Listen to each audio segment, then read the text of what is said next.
Esse é o Medcast, o podcast da medicina brasileira. Produzido pelos médicos Daniel Coriolano e Roberto Maranhão, o Bob. Por Núcleo MD Educação Médica. Siga @Daniel Coriolano e @Núcleo MD no Instagram. Zé Neto, primeiro, obrigado pelo convite. Eu sou um dos primeiros ouvintes aí do podcast, de vez em quando eu buscava lá dentro do sistema de podcasts pelo termo medicina para ver se estava novos podcasts chegando, e eu encontrei o seu, o do Médico Empreendedor. E desde o início, quando eu encontrei, eu acho que tinha uns 3 episódios. No primeiro eu já gostei muito, acessei todos e desde então, de vez em quando eu faço uma maratona. Eu não escuto com frequência, mas eu pego lá entrevistas muito boas que você tem compartilhado dentro do podcast e tenho uma honra agora de participar e valeu pelo convite. Cara, você me perguntou sobre a formação. Eu fiz a graduação no interior do estado do Ceará, graduação médica. Em seguida fiz residência, trabalhei um tempo, fiz residência aqui na Universidade Federal do Ceará em Medicina de Família e Comunidade. Logo fui para o âmbito acadêmico, me tornei professor universitário e pouco tempo depois fiz mestrado em Saúde da Família pela Fiocruz, com linha de pesquisa Educação em Saúde. Durante esse período também me desenvolvendo para outras questões para além da medicina propriamente dita, eu fiz MBA em Gestão, Empreendedorismo e Marketing pela PUC, Rio Grande do Sul, e tenho utilizado essa base acadêmica para o desenvolvimento dos meus alunos na graduação, em alguns cursos de pós-graduação, para desenvolvimento técnico e para outras habilidades que você muito bem aborda também, para que nós possamos ter um melhor posicionamento dentro do mercado, uma melhor qualidade de vida, mais tempo livre. Esses são pilares importantes que a gente tem levado aqui dentro da Núcleo MD, que é uma startup da qual eu faço parte e que eu vejo como você tem feito também. Muito bem, cara. Então, o currículo aí é invejável e até parece que você tem 50 anos de idade, 55, mas eu imagino que muita gente não está vendo aqui o vídeo nesse momento, né? Nós estamos aqui face a face, pelo programa de videoconferência, mas você deve ter aí, acho que minha faixa etária também, em torno dos 30 e poucos anos, é isso? 35. Tenho 35. 35 aí, tá vendo? Bom, como foi que você entrou, Daniel, na questão desse mundo da inteligência financeira? Por que você decidiu aprender mais sobre isso e quais foram os seus primeiros passos?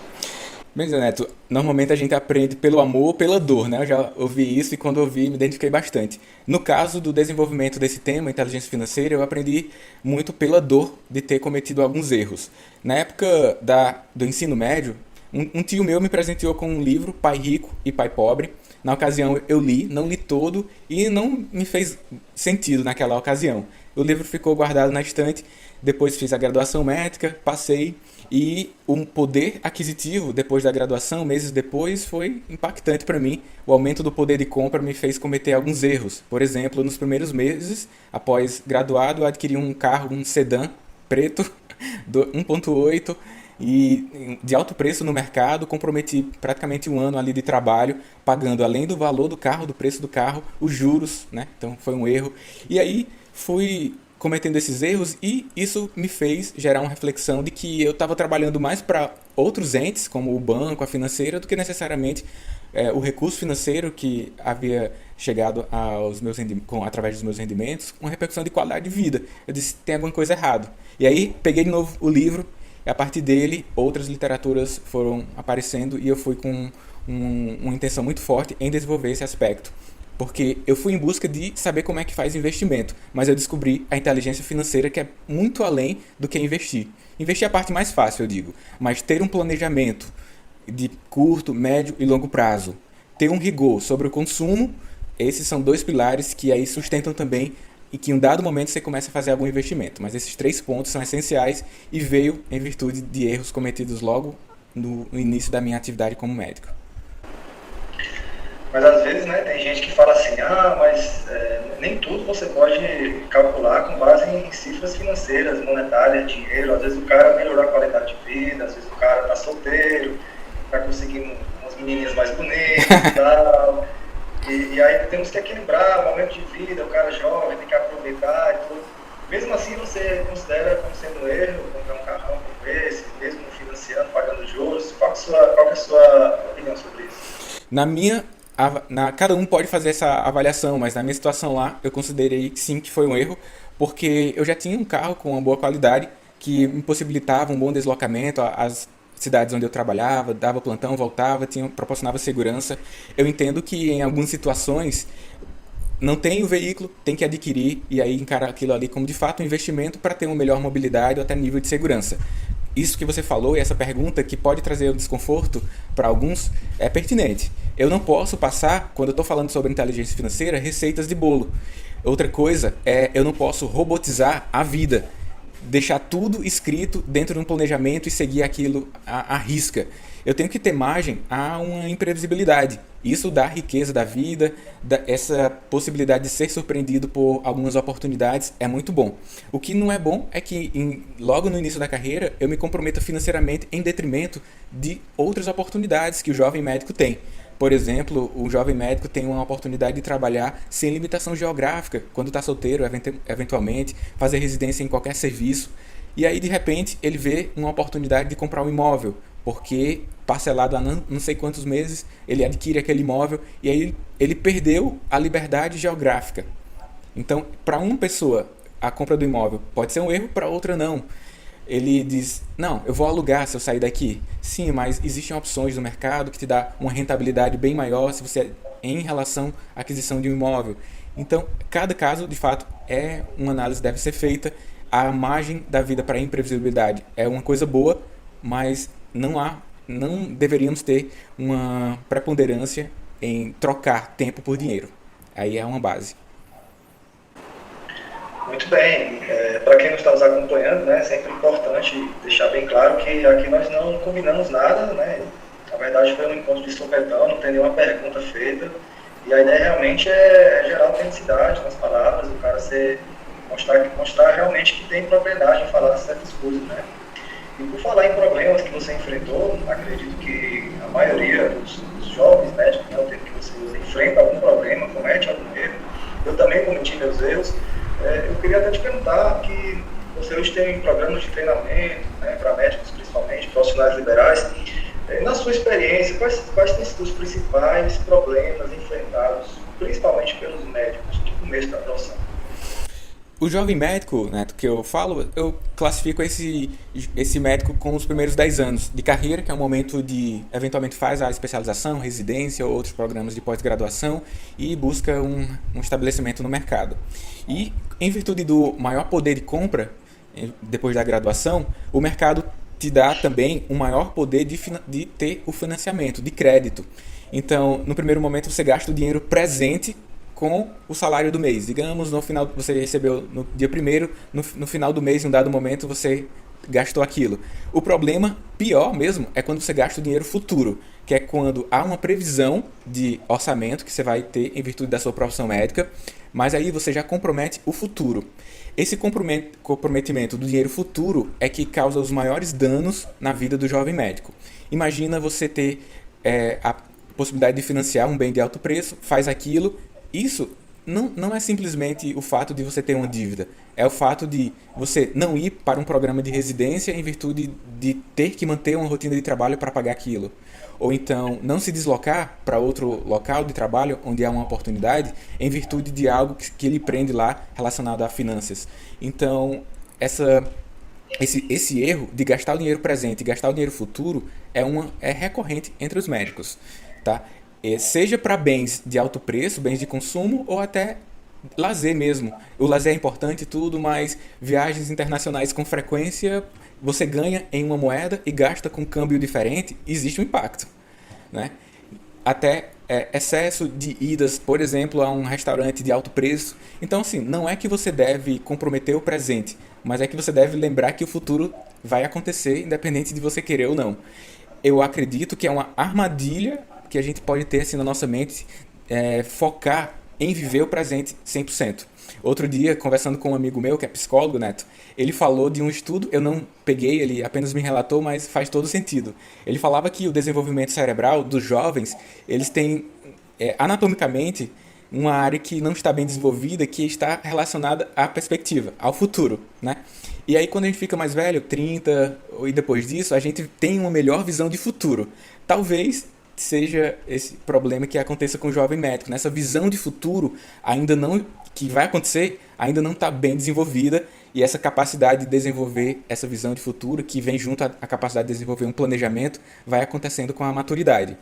Para alguns que têm acesso a informações como essa que a gente está falando, que ainda é muito jovem, vai ser uma semente para o mais ágil desenvolvimento. Para outros, eles vão cometer os erros e vão sair na maior parte das vezes.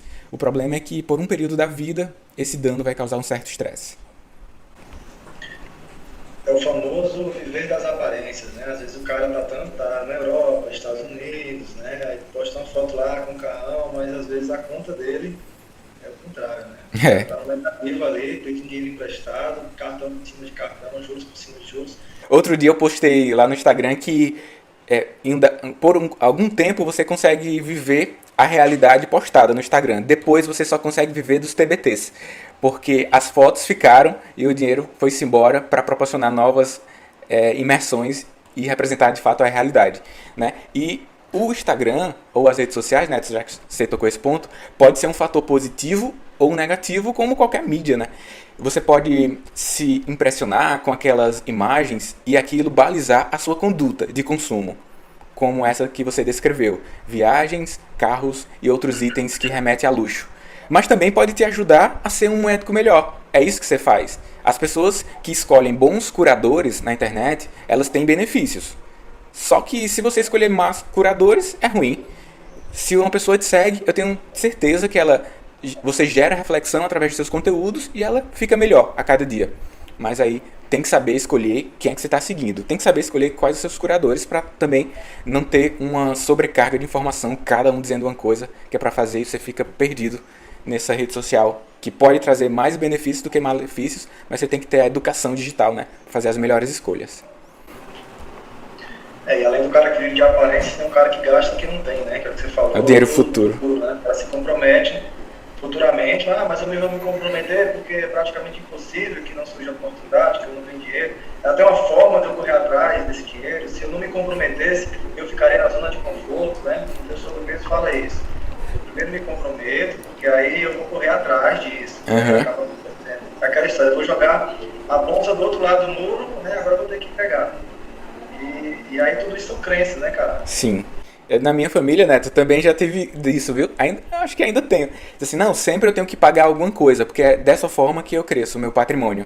Tá pagando um boleto, tá pagando alguma prestação, e aí gera aquela sensação de que tá crescendo em termos de patrimônio. Mas é uma fórmula muito simples. O patrimônio é o que você tem menos as suas dívidas. Se você tem bens baseado em dívidas, você não está crescendo o seu patrimônio. E as verdadeiras fábricas de dinheiro mesmo, de avanço de patrimônio, são os investimentos. No mercado a gente tem renda fixa, renda variável, de uma forma muito simples. Você vai lá, escolhe uma corretora, clica no produto de investimento com baixíssimo risco e faz ligar a impressora do dinheiro, que é a utilização dos juros compostos. Isso representa sim um avanço de patrimônio, mas quando você tem bens baseados em dívidas, aí há apenas a falsa sensação que está evoluindo em termos de patrimoniais, né? Que é o que a gente busca também, porque quando a gente tem a evolução do patrimônio financeiro baseado numa renda passiva, que em um dado momento, quando você passa a investir e a consumir melhor, aí você pode fazer melhores escolhas de trabalho, não coloca o dinheiro, como eu costumo dizer, em um patamar acima do que ele merece. Ele merece estar em um patamar, mas não num patamar acima do que ele merece, que é quando você faz concessões temporais. Consumir excessivamente hoje e no futuro um grande comprometimento, que além de ser um comprometimento de tempo, é um comprometimento de saúde mental. Por falar em saúde mental, né, quando a gente começa a ler sobre educação financeira, os grandes best-sellers da história, Pai Rico, Pai Pobre, Segredos da Mente Milionária, Mente Milionária Sem Segredos, assim por diante, quase todos eles embasam o processo de enriquecimento e crescimento dos investimentos através, em primeiro lugar, da mentalidade, né? E um dos pilares de uma mentalidade de sucesso financeiro é o cara se sentir, visualizar a si mesmo como alguém abundante, né? Até o livro Os Segredos da Mente Milionária fala lá o cara frequentar um restaurante bom de vez em quando, para ele fazer, tipo, se pagar, né, o seu trabalho. Uhum. E aí eu queria ouvir sua opinião sobre isso, cara. Você acabou de falar que não é bom estar andando em muitos restaurantes caros toda a vida, né? E aí, qual é Pronto. O nosso planejamento financeiro, Neto, por isso que é massa o bate-papo, porque você vai deixando pontos em aberto, né? O planejamento financeiro não deve ser um planejamento punitivo, que é cortando você das possibilidades que você está tendo hoje. Mas sim um planejamento que pode proporcionar para você boas condições no presente e que esse planejamento, que é uma espécie de visualização, vai te garantir ou vai aumentar a chance de você ter conquistas no médio e no longo prazo. Quando você faz um planejamento, escreve no papel, é uma espécie de visualização. Quando você faz um planejamento mais específico, por exemplo, com uma ferramenta Smart, uma coisa é eu querer ser mais saudável. Outra coisa é eu dizer que vou praticar natação 3 vezes por semana com o objetivo de reduzir 5 quilos nos próximos 12 meses. Uma coisa é eu querer, outra coisa é eu visualizar uma coisa mais específica. Essa visualização acontece com a interação de pessoas que você quer estar similar e escrevendo também. Eu já ouvi falar também, e concordo, que você é a média de algumas pessoas à sua volta. Então, não é que você não vai até o restaurante fazer um consumo. É que você vai na medida em que esteja dentro de um planejamento mínimo de curto prazo também.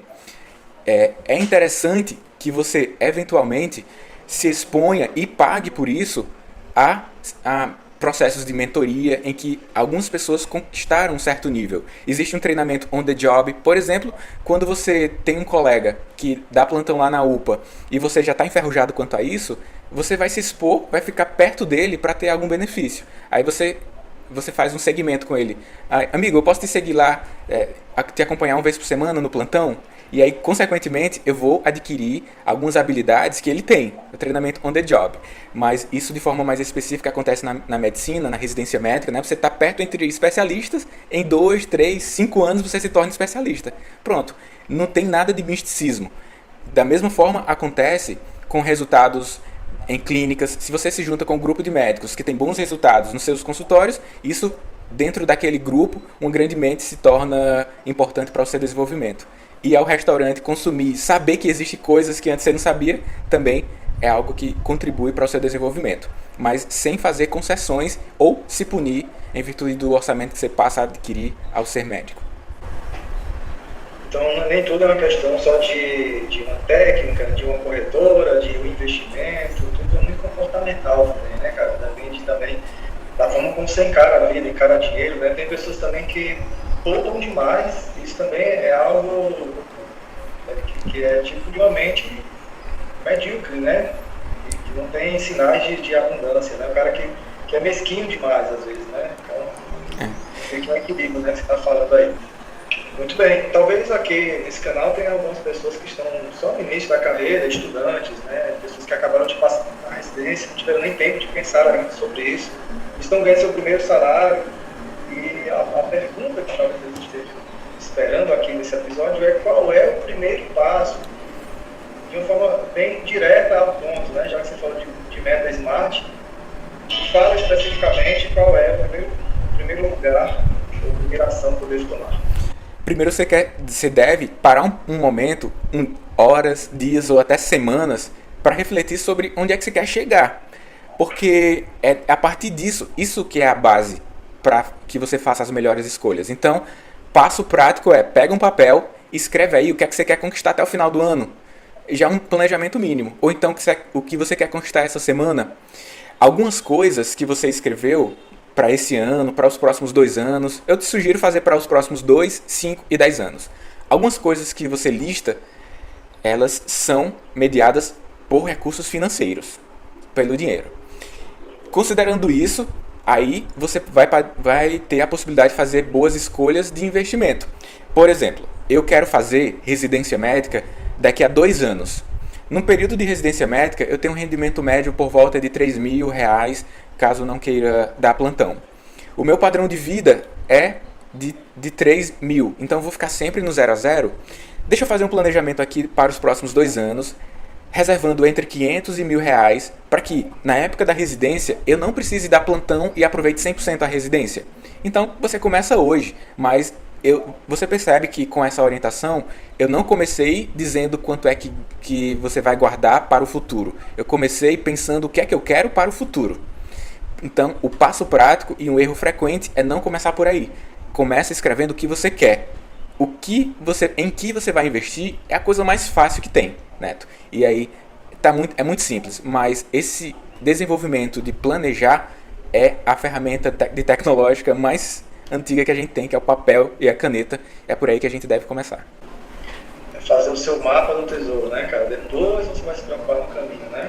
E se por acaso o que você escreveu, o que você quer, não acontece, esteja com a mente aberta para essa imprevisibilidade e fazer um novo planejamento em cima do que foi feito, né? Porque nem tudo que você escreveu vai acontecer e ainda bem que não vai acontecer, porque vai acontecer coisas muito melhores. Espere sempre o melhor, né? Você tem um treinamento também, né? Para aquelas pessoas que querem aprender mais, a investir seu dinheiro, até ganhar mais dinheiro também. E fala um pouquinho sobre esse treinamento, como é que acontece, é online, é presencial, qual é o nome dele, onde é que as pessoas podem buscar mais informações sobre isso. Pronto, Neto, eu tenho alguns livros, buscando na Amazon.com, que já vão ajudar a muitas pessoas a se desenvolverem. Mas eu tenho um treinamento presencial aqui na cidade de Fortaleza, a gente chama de Meeting Núcleo MD de Inteligência Financeira. Nós vamos para a quinta versão, nessas imersões de 2 dias, a gente tem alguns convidados também, e a gente fala sobre desde o planejamento, a gente faz junto algumas ferramentas com material, renda fixa e renda variável, além de ter contato com médicos que já tiveram algumas conquistas em suas carreiras. Tem um planejamento de ter esse treinamento online, mas o presencial é o nosso forte hoje. Mas para além disso, quem não tem a possibilidade de vir para Fortaleza, nas redes sociais, sobretudo atualmente no Instagram, eu compartilho praticamente diariamente conteúdos que possibilitam o start desse aspecto de inteligência financeira e desenvolvimento de carreira médica. Daniel, qual é a sua opinião sobre concursos? Porque aí o cara está em busca da liberdade financeira, aí ele fala assim, vou fazer um concurso para médico do Sírio-Libanês, o concurso da prefeitura, concurso para médico legista, só para garantir minha aposentadoria lá, de 4 mil, 5 mil, até 18 mil reais, né, em concursos federais, por exemplo. Essa, na sua opinião, é a melhor maneira de ir atrás da sua liberdade financeira, aposentadoria, ou tem outro caminho para você entender? Bem, eu acredito que algumas pessoas têm um direcionamento maior em uma forma de atuar profissionalmente. Eu não tenho um direcionamento muito forte para ficar em um local por muito tempo atuando. Esse mês eu sou professor universitário desde quando eu terminei a residência, mas já chegou ao meu limite. Eu já solicitei através da CI a minha retirada da universidade, que é uma das maiores do Brasil, que uma boa remuneração, mas tem outros colegas que já estão fazendo concurso para entrar lá, entendeu? Eu não julgo, mas eu entendo que você tem que ter um desenvolvimento para se autoconhecer. Qual é o modo de vida que eu quero ter, onde que eu quero chegar, que aí envolve também planejamento, e se está em um local com alta previsibilidade, pelo menos teórica, que um concurso pode proporcionar, é o que me traz uma satisfação, beleza, segue a vida, dá para fazer outras coisas também, mas em termos de perspectiva de rentabilidade, na minha visão atual, é a área quando você empreende, que você tem a possibilidade de impactar mais pessoas, que aí essa possibilidade de impactar mais pessoas, gerar um grande valor para a sociedade, é que possibilita você ter, em um dado momento, rendimentos financeiros também. Porque é aquilo que o valor é diferente do preço. Você gera um grande valor para a sociedade e, em um dado momento, chega rendimento financeiro para você. Mas o foco mesmo é na geração de valor, e onde você consegue gerar mais valor é no empreendedorismo. Tema do podcast, né? É isso aí, cara. O cara faz um concurso, eu vou me aposentar com 18 mil reais do IML, por exemplo. Se eu comprar com o IML, estou pedindo exoneração agora, né? Tá bem? Olha só. Mas aí, com o tempo, você percebe que aquele salário não tem escala. A gente tem peso ao plano governamental. Aquilo não tem margem, o aumento é de acordo com a inflação. E aquilo não tem recorrência, cara. Então, você está literalmente engessado.